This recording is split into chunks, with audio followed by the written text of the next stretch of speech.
In October 2019, the tech industry was rocked by the sudden and mysterious passing of Erin Valenti, a talented and ambitious entrepreneur who was the CEO of Tinker Ventures, a tech company.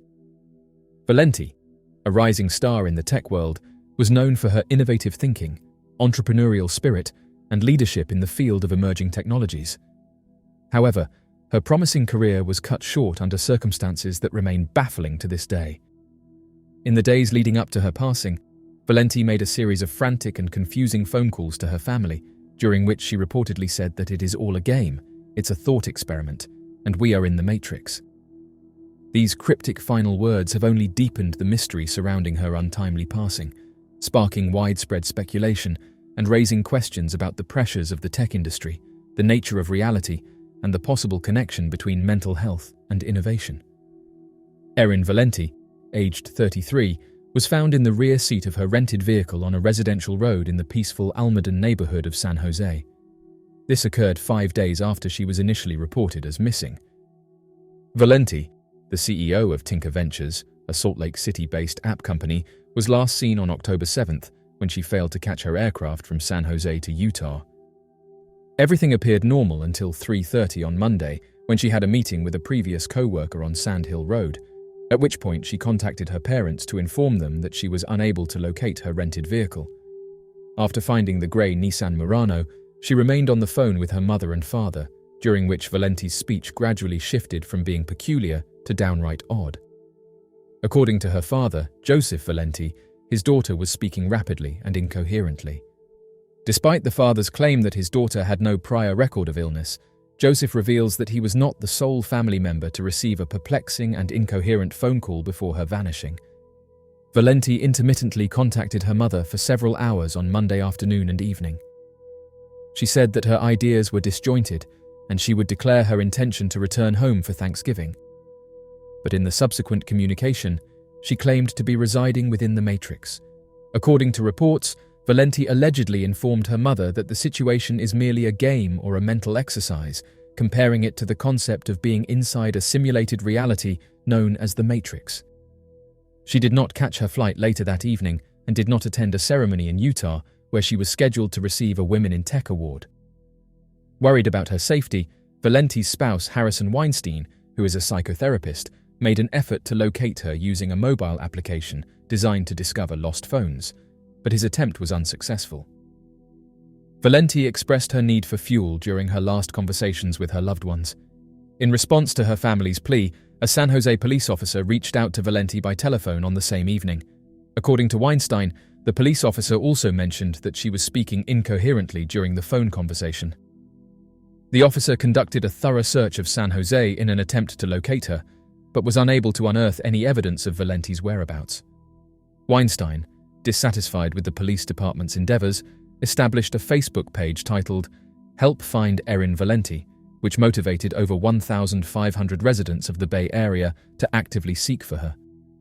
Valenti was found by one of the volunteers in the back seat of a vehicle on Bose Lane's block, which was half a mile away from where she was last seen. The message on the Help Find Erin Valenti page expressed gratitude for the assistance and support provided, despite the disappointment of not achieving the desired result.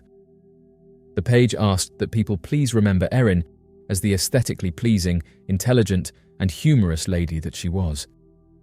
The authorities have not yet disclosed the time of her passing or provided any information regarding the duration she spent in the car before being discovered.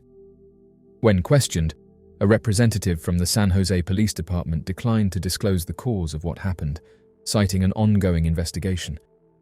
Valenti's family members are expressing doubt about the police department's handling of their daughter's missing persons case, alleging that they mishandled the search. Joseph Valenti informed news outlets of the police department's attempts to locate his daughter, saying that he was dissatisfied and angry with the way in which the investigation was carried out.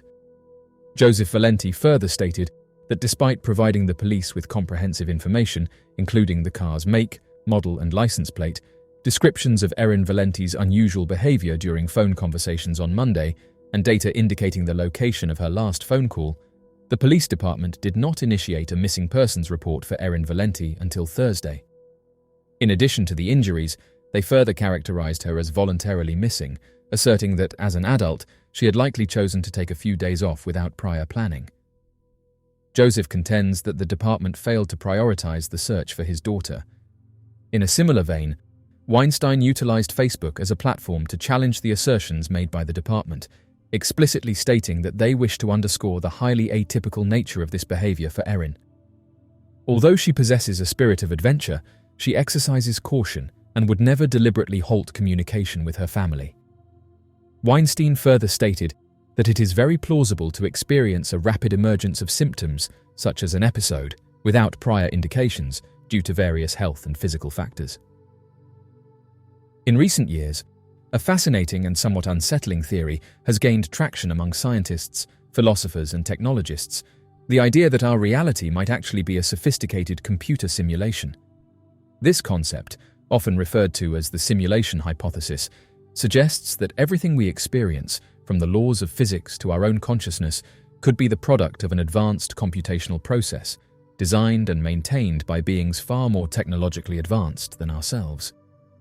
While this idea might sound like science fiction, it is increasingly being taken seriously by reputable thinkers and researchers. Melvin Vopson, a scientist from the University of Portsmouth, explores the hypothesis that the universe could be a digital replica and draws a parallel with movies. Recently, Vopson explained that physics encompasses a set of principles that regulate all phenomena occurring in the universe, such as the motion of objects and the movement of energy. All phenomena are governed by the principles of physics.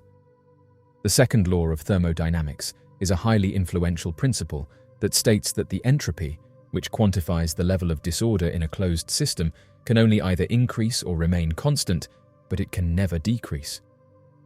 According to this well-known principle, Vopson anticipated that entropy in information systems, which he previously termed as a fifth state of matter, would also increase as time progressed.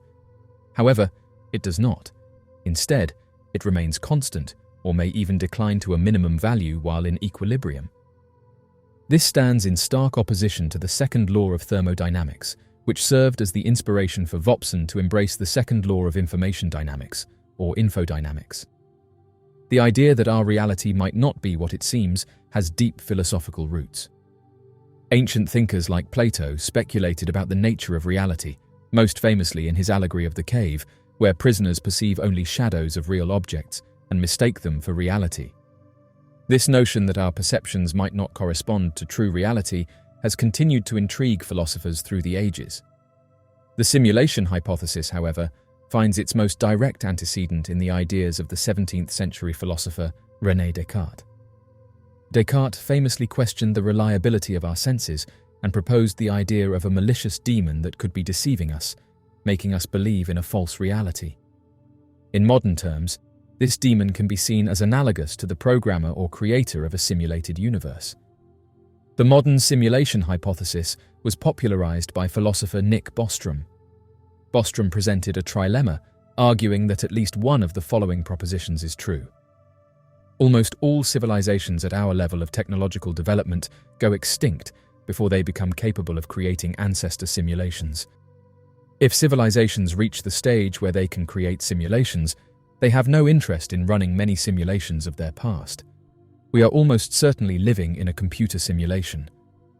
Bostrom's argument is based on the premise that if advanced civilizations can create realistic simulations, they would likely create many of them, leading to a scenario where simulated realities vastly outnumber the one base reality. Thus, it would be statistically more likely that we are living in a simulation than in the original, unsimulated universe. One of the strongest arguments in favor of the simulation hypothesis is the rapid advancement of technology, particularly in the fields of computing and artificial intelligence. We are already capable of creating detailed simulations and virtual environments, albeit on a much smaller scale. Video games and virtual reality systems are becoming increasingly sophisticated, and as technology continues to improve, it is conceivable that future civilizations could create simulations indistinguishable from reality. The exponential growth of computing power, as described by Moore's law, suggests that we could eventually reach a point where simulating entire universes, including conscious beings within them, becomes feasible. If we assume that it is possible to create such simulations, then the likelihood that we ourselves are in a simulation increases dramatically. Another argument that supports the simulation hypothesis is the apparent fine-tuning of the universe.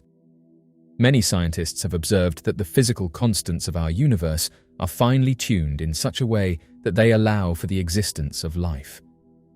Some proponents of the simulation hypothesis argue that this fine-tuning could be evidence of a designed system, much like a computer simulation where the parameters have been set to achieve specific outcomes.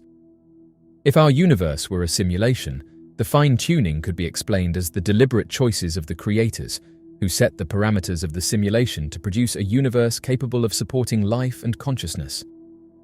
One of the main criticisms of the simulation hypothesis is the sheer complexity of simulating an entire universe. Even with advanced technology, the amount of computational power required to simulate every detail of a universe, including the thoughts and experiences of billions of conscious beings, would be astronomical. Some argue that this level of complexity is beyond the capabilities of any civilization, no matter how advanced. Additionally, critics point out that the assumption that we could create simulations that are indistinguishable from reality is speculative. While technology is advancing rapidly, there are limits to what we can currently achieve, and it is unclear whether these limitations can ever be fully overcome. Another challenge to the simulation hypothesis is the problem of infinite regress. If we are living in a simulation, then it raises the question of whether the creators of our simulation are themselves in a simulated reality. This leads to a potentially infinite chain of simulations within simulations, making it difficult to determine if there is any original base reality at all. This line of reasoning can lead to paradoxes and logical difficulties, which some critics argue undermine the plausibility of the hypothesis. Philosophers have long debated the nature of consciousness, with some proposing that it is an inherent part of the mind, while others argue that it is an emergent property of complex neural processes. The hard problem of consciousness, a term coined by philosopher David Chalmers, refers to the challenge of explaining why and how physical processes in the brain give rise to subjective experiences, why we have a mind that experiences things in the first place, rather than just being automatons that process information without awareness. Consciousness is not a single, uniform state, but exists on a spectrum, ranging from full wakefulness to deep sleep, and even into altered states such as hypnosis, meditation, and drug-induced experiences.